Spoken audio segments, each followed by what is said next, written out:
We have sad news to report out of the film industry tonight. Actress Hayden Panettiere has died at the age of 36, her father confirming her passing just a short time ago. Panettiere was known for her roles in the hit shows Heroes and Nashville. Hayden Panettiere passed away on August 16, 2026, only days shy of her 37th birthday, and the news moved through entertainment media faster than almost anything else this year. Her father described her in a short statement as an incredible light and a force of nature. Underneath that brief tribute is a far larger story, one that involves an estate estimated anywhere between $6 and $15 million, a daughter being raised thousands of miles away in Europe, and a family that had already endured one devastating loss just 3 years earlier. So what exactly is left behind when a life like hers ends? Let's get into it. The confirmation came on a Sunday evening. Multiple outlets, including ABC News and The Hollywood Reporter, reported that Panettiere's representative confirmed her death at age 36, and shortly after, her father Skip Panettiere released a statement calling her an incredible light and a force of nature who brought immeasurable love and joy to everyone who knew her, both those close to her personally and the millions who had watched her career unfold on screen. He asked, as most grieving families do, for privacy while they process what he called an unimaginable loss, a request that nearly every outlet covering the story that night made a point of repeating in full. According to the Greenville County Coroner's Office, first responders and EMS workers were called to a residence in Greenville, South Carolina, on Sunday afternoon after a report of an unresponsive woman. Police records show the call came in at roughly 1:51 in the afternoon local time. Responders arrived, found Panettiere in cardiac arrest, and initiated advanced cardiac life support measures, but resuscitation efforts were ultimately unsuccessful. She was pronounced dead early that afternoon. An autopsy was completed the following day, and officials stated publicly that no signs of trauma were found that would have contributed to her death. As of this video, her official cause and manner of death remain pending further toxicology and investigative work. Some outlets, including TMZ, reported obtaining dispatch audio in which responders were sent to perform CPR on someone who had reportedly overdosed. A detail page 6 was said to have first surfaced.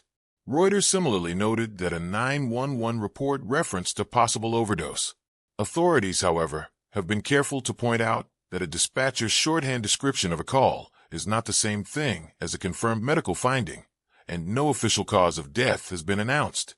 Her publicist, Casey Kitchen, kept her public comments brief, telling one outlet simply that there was an investigation ongoing and that more details were expected in the days that followed. Greenville police stated plainly that their preliminary investigation turned up no signs of foul play or suspicious circumstances. Still, the timing struck many people as jarring. Panettiere had spent much of the spring doing an unusually candid press tour, sitting for interviews on podcasts and daytime television to promote her new memoir. By most accounts, she sounded steadier and more self-possessed than she had in years, openly discussing struggles she had once kept private. Friends and colleagues who saw her that spring described her as more settled than she'd been in a long time. That contrast, a woman who appeared to finally be finding solid footing, gone so abruptly only weeks later, is part of why this story spread across entertainment, news, and tabloid outlets almost simultaneously, an unusual alignment for a single celebrity death. Reports also noted that Panettiere had flown from Los Angeles to the South the day before she died, accompanied by her on-again, off-again partner, actor Brian Hickerson. TMZ reported that a friend placed the 911 call after finding her unresponsive inside a South Carolina home, and that Hickerson's family was reportedly aware of what had happened. A source close to Panettiere also told TMZ that she had been dealing with back pain over the past year, a small detail that has circulated since her death, without much further context attached to it. Hickerson's history with Panettiere is not a minor footnote. It will come up again later in this video, because their relationship followed her for years, long before this final trip south. There's a quiet detail in older records that connects to that South Carolina trip in an unsettling way. Back in 2018, not long after Panettiere and Hickerson started seeing each other, police were called to a home in South Carolina belonging to Hickerson's father following an altercation between the two men. That same state, years later, became the backdrop for the final chapter of her life. A coincidence that hasn't been widely discussed, but adds an uneasy layer for anyone who has followed the couple's history closely. There was also a smaller, more recent sign that something was off.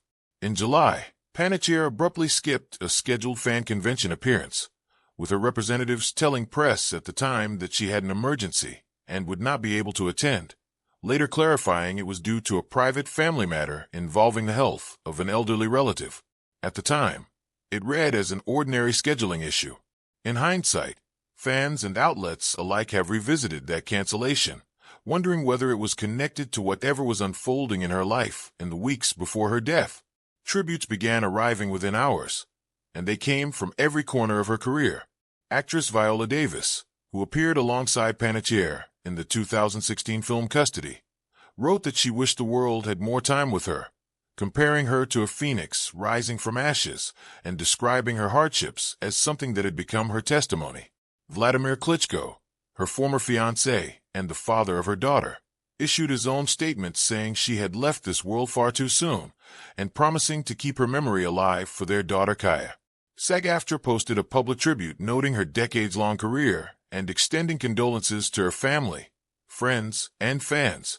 Former Nashville co-star Bethany Joy Lenz wrote about the joy she always felt running into Panettiere, and about the lunches and dinners the two kept meaning to schedule but never quite managed before it was too late.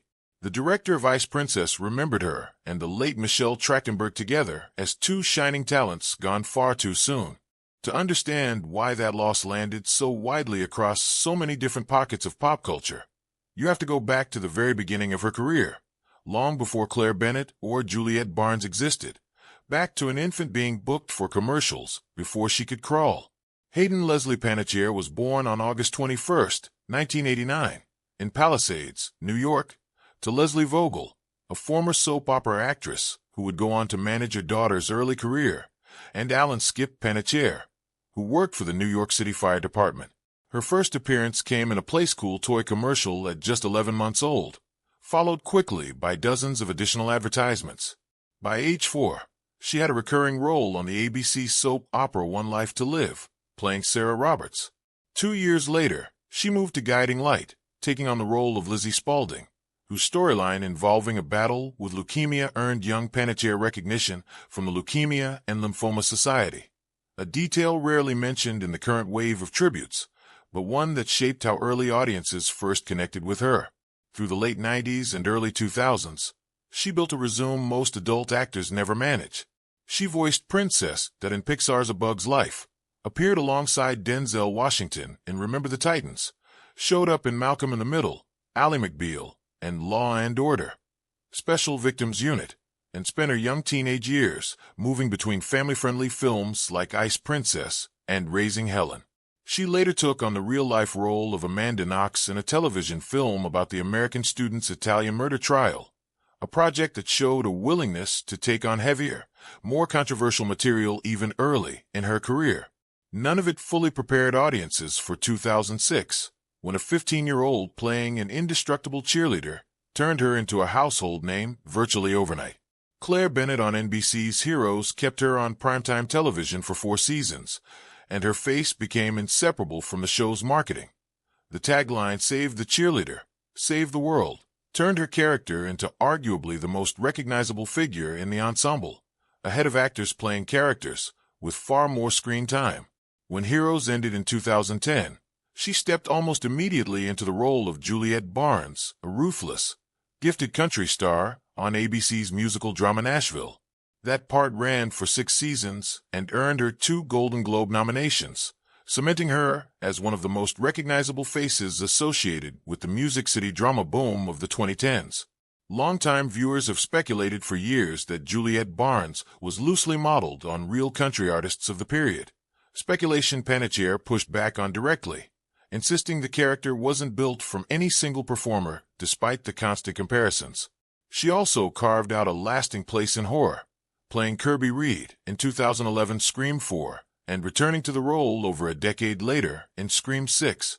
She lent her voice to Kairi across the Kingdom Hearts video game franchise, introducing her to a generation of fans who had never seen a single episode of Heroes and voiced Kate in Alpha and Omega. In more recent years, she took roles in Amber Alert and A Breed Apart, and her final credited performance came in the January 2026 thriller Sleepwalker, in which she played a character named Sarah Pangborn, a quiet capstone to a career that stretched across more than 3 decades and touched nearly every corner of the entertainment industry, from daytime soaps to network prestige dramas, to horror franchises to animated games. Her formal schooling largely ended once private tutors took over starting around 9th grade, a common arrangement for young performers, but one that left her without many of the ordinary milestones her peers experienced. She has said in past interviews that she once considered stepping away from acting to pursue more traditional education, a plan that became impossible once Heroes took off.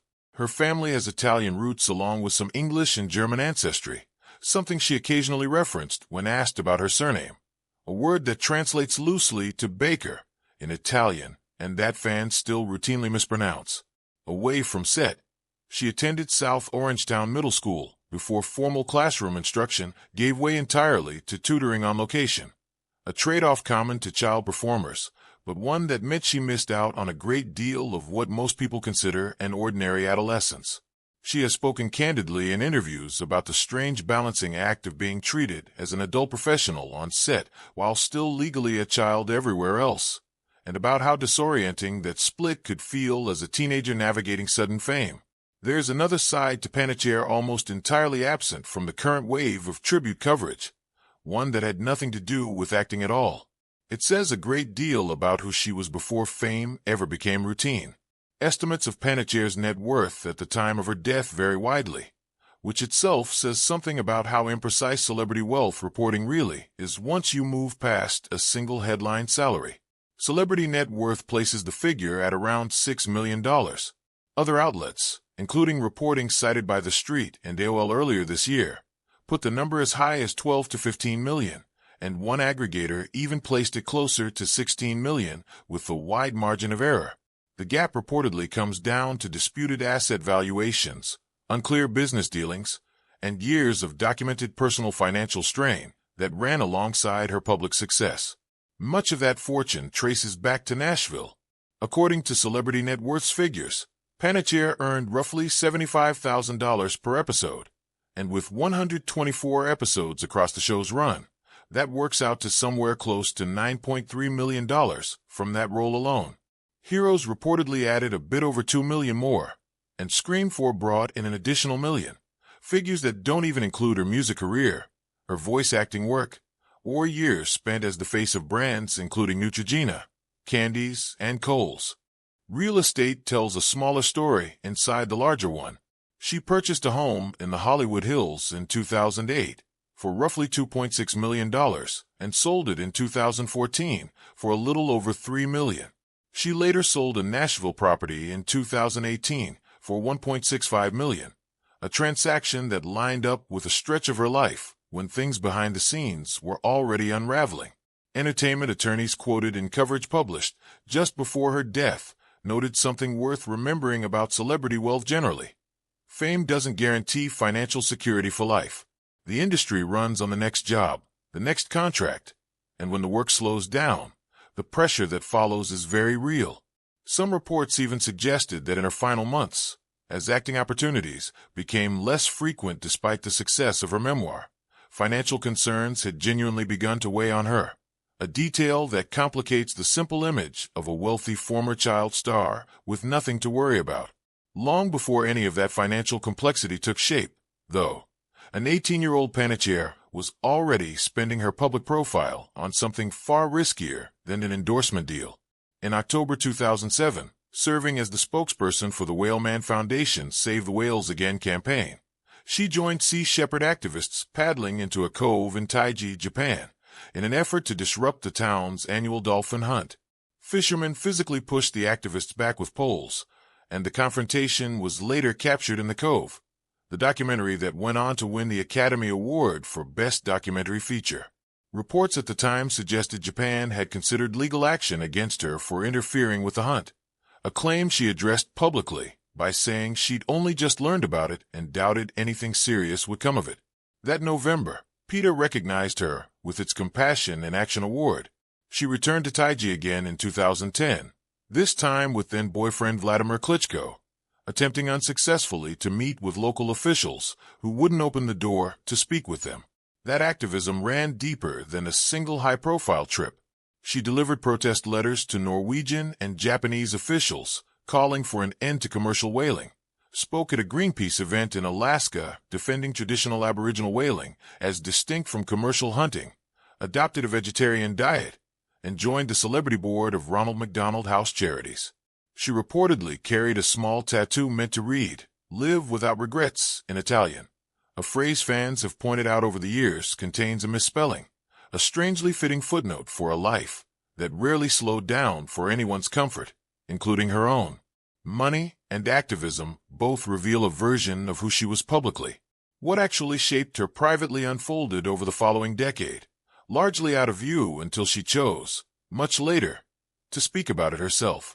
Panettiere's most significant relationship began in 2009 with Ukrainian heavyweight boxing champion Vladimir Klitschko, whom she met at a launch party for a photography book they had both been featured in. The two broke up and reconciled more than once before getting engaged in October 2013. In December 2014, she gave birth to their daughter, Kaya Evdokia Klitschko, in Hawaii. The relationship eventually ended, and in 2018 Panettiere made what she later called an incredibly difficult decision, relinquishing full custody of Kaya to Klitschko while she sought treatment for alcoholism, substance abuse, and what she described as severe postpartum depression.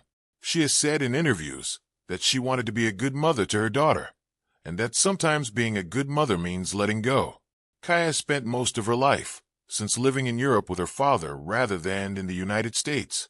Speaking on a podcast in more recent years, Panettiere said her daughter always knew she had two parents who loved her, describing an intense bond the two shared despite living an ocean apart, and insisting that Kaya never felt abandoned because both parents made sure she felt supported emotionally, physically, and mentally.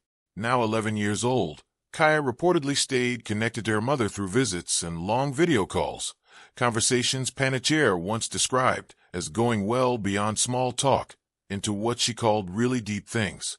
Speaking openly about postpartum depression came at a professional cost that looks almost unthinkable by today's standards.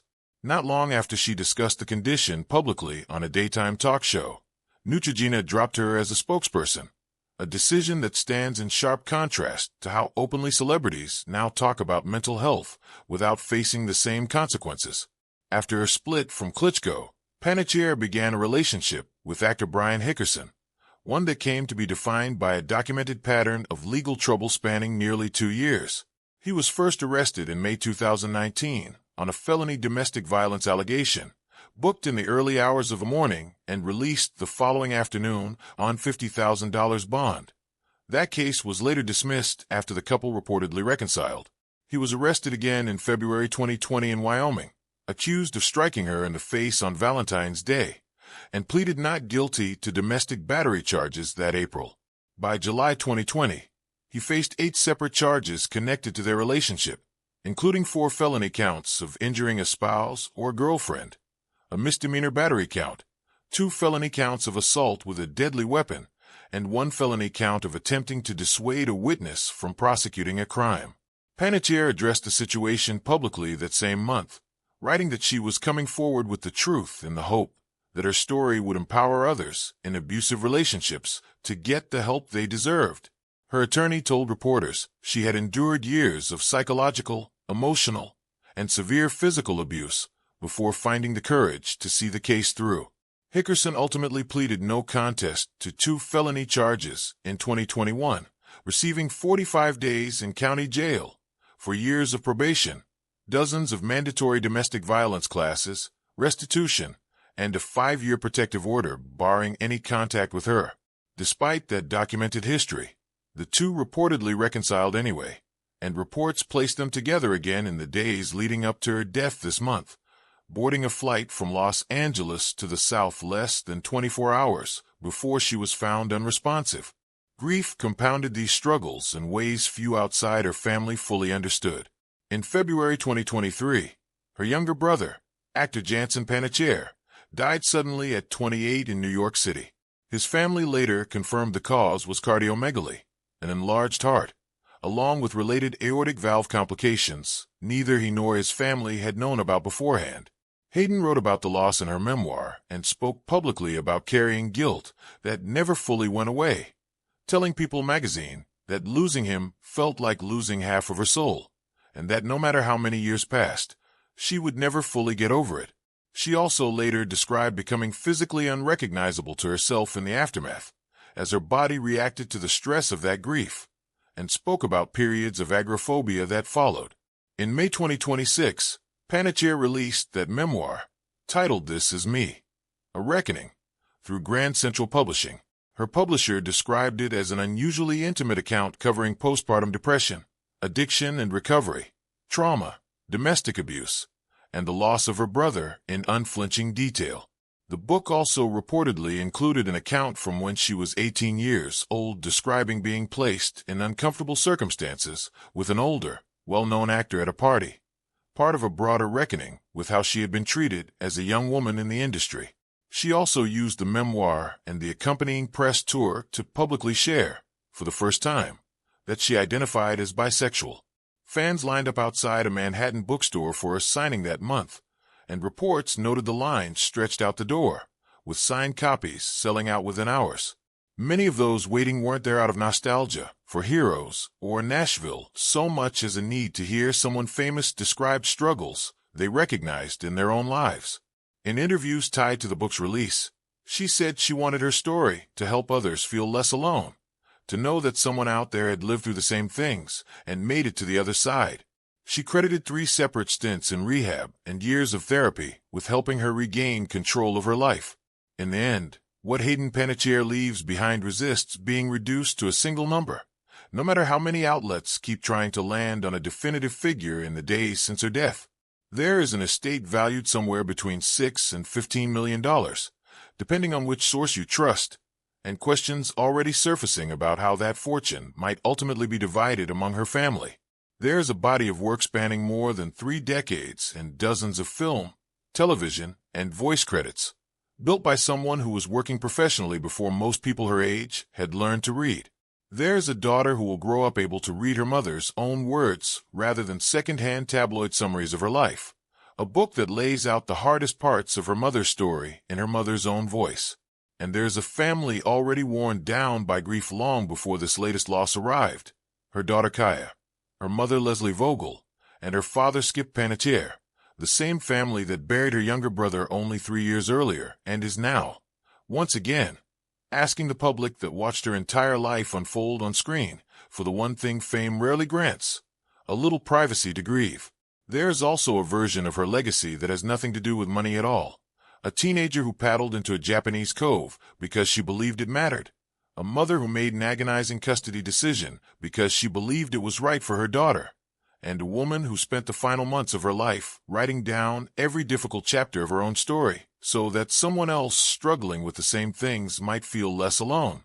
Whatever investigators in Greenville ultimately determine about the circumstances of her death, that part of what she leaves behind is already permanent, printed in her own words, in a book that will likely keep being read long after this week's headlines fade.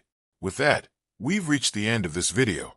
Thanks for watching, and if any part of Hayden Panettiere's story resonated with you, know that her own family has asked, gently but firmly, for the same thing most grieving families want: time, patience, and space to process a loss the public will keep discussing long after the cameras move on.